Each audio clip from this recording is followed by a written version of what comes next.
Good afternoon, Professor. Professor. My name is Chukwudi Okoli, and today I'm presenting my midterm project for SM301, Business and Personal Management in Sports. My project is the management improvement plan focusing on Dick's Sporting Goods, which is probably one of the most recent sports apparel companies I've been using to get my inventory restocked. But anyways, I'm more focused on seeing it through the lens of management and leadership principles we have been studying in the class so far. I'm excited to dive right into the sports retail giant, how it coordinates its massive daily operations. To kick things off, let's look at what it really is. So Dick's Sporting Goods is the largest omni-channel. That means they have different. You move your carts from your laptop to in the store, from in the store off the shelf, like real time. Sporting goods retail in the U.S., operating over 100 stores. What's really interesting is their history. It started all the way back in 1948 as a small fish bait shop in New York run by 18-year-old Dick Stack.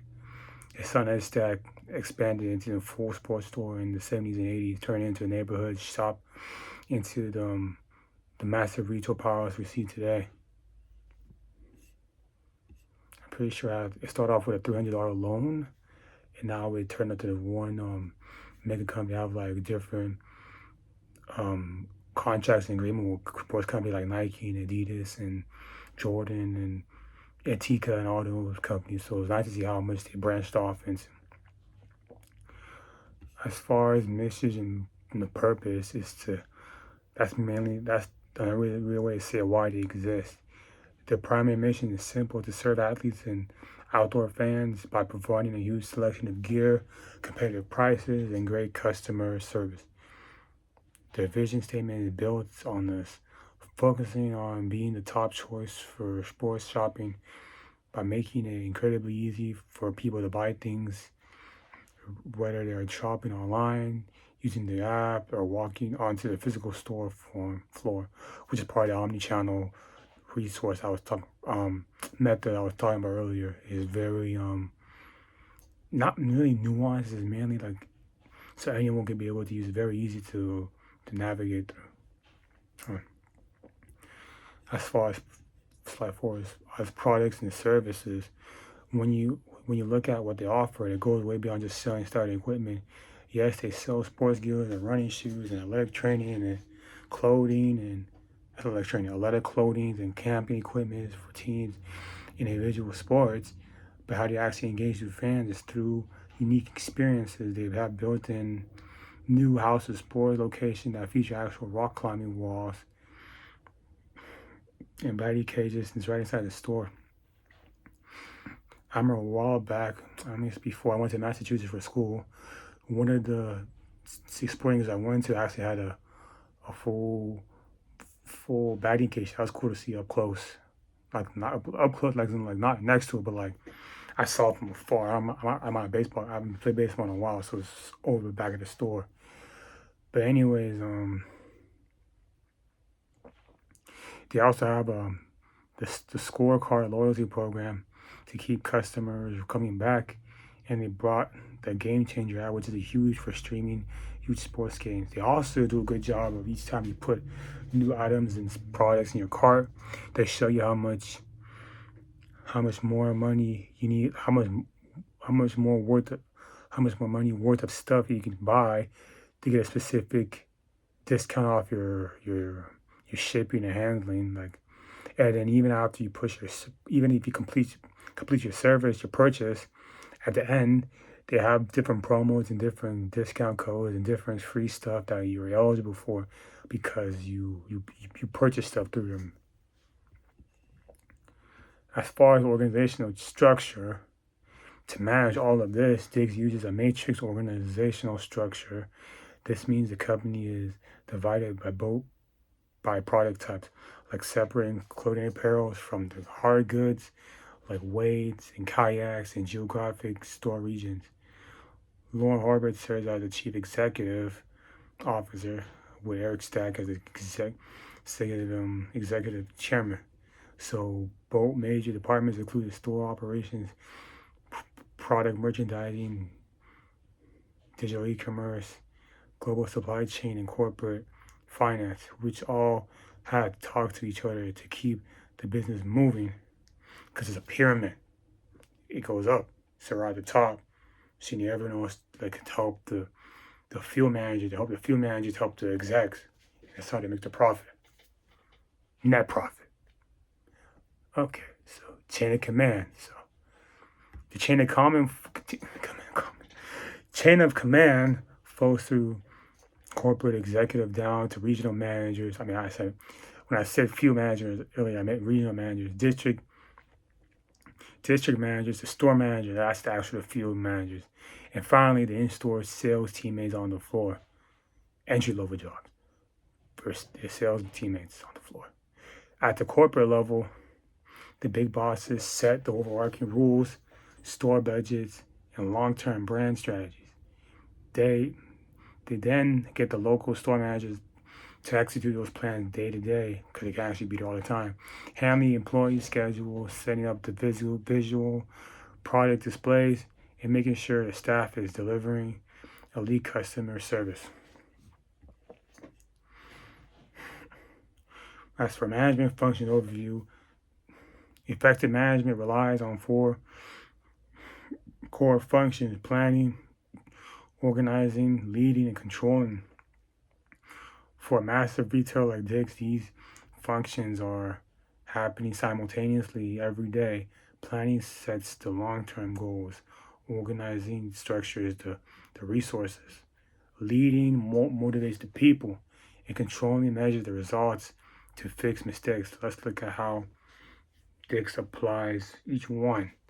So starting off with planning, Dick's focus heavily on making sure their physical stores stay successful even with intense online competition, because e-commerce is so big nowadays because it's more convenient for average consumers.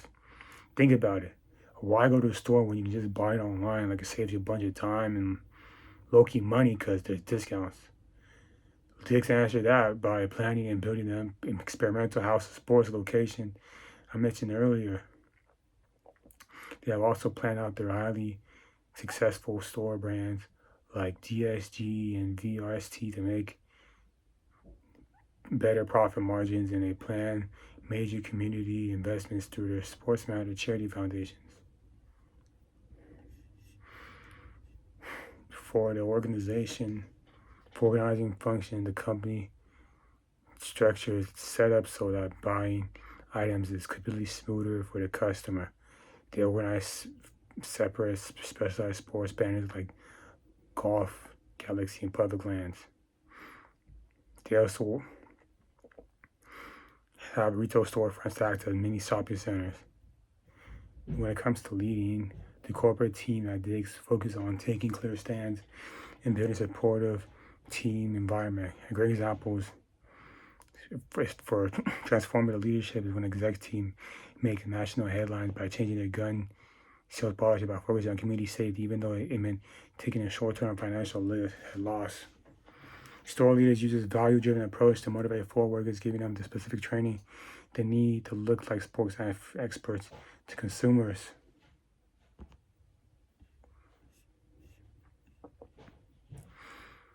The fourth function is controlling, and Dick's uses strict tracking systems to manage product inventory across different sports seasons.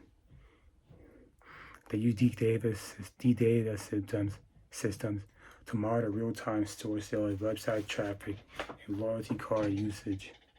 They also run regular store inspections and hold their product vendors accountable and make sure inventory arrives on time, ensuring that when a consumer walks in looking for a specific item like a baseball bat, is always on the shelf. As for environmental analysis, internally their strengths are their amazing interactive store designs and high successful in-house brands, but the weakness is the massive cost of managing inventories across hundreds of huge buildings. Externally, they face intense competition with online giants like Amazon, as well as individual brands like Nike. That's one of their partners that is selling stores. Nike also have people has their own company selling directly to consumers online. They also have to watch the economy because high inflation means regular people have less extra money to spend on premium sports gear. The culture at Dick Center is around staying competitive, treating employees like teammates, and always putting the athletes first.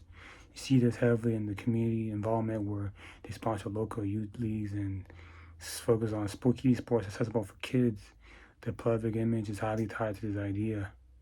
They want to be seen as a company that genuinely cares about community safety and youth sports development, not just a place that sells gear. That's why a lot of stuff is marketed towards kids.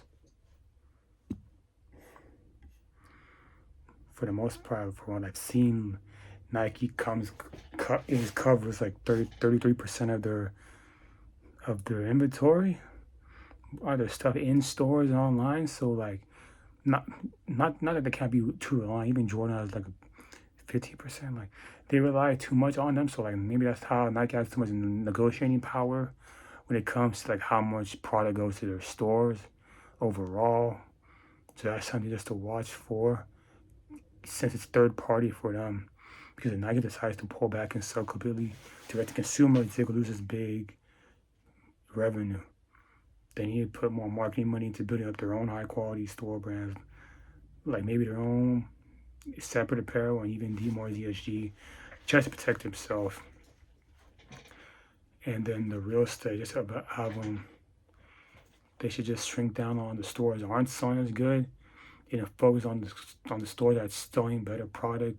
Better margins, so they can maximize their profits, so they can ultimately save money on rent, protect profits, and keep them agile to move around to the better locations. To wrap things up, the Sporting Goods does a great job handling, planning, organizing, leading, and controlling to stay on top of the retail world. In a sense, if they build up their own private brands and optimize their store spaces, they will secure a long-term marketing success. Reflecting on this assignment shows that linking real-world store logistics and overall business strategy with core business management concepts to make it helps to make a sports organization stronger, but more importantly, more efficient. At the end of the slideshow, there are my references, even from my previous class. Principal management has some of the core stuff, like the planning, controlling, and then organizing in the culture. That's another part of where they have all the info, because it's fresh off my head. All right. Thank you so much and have a nice day. Bye. Thank you.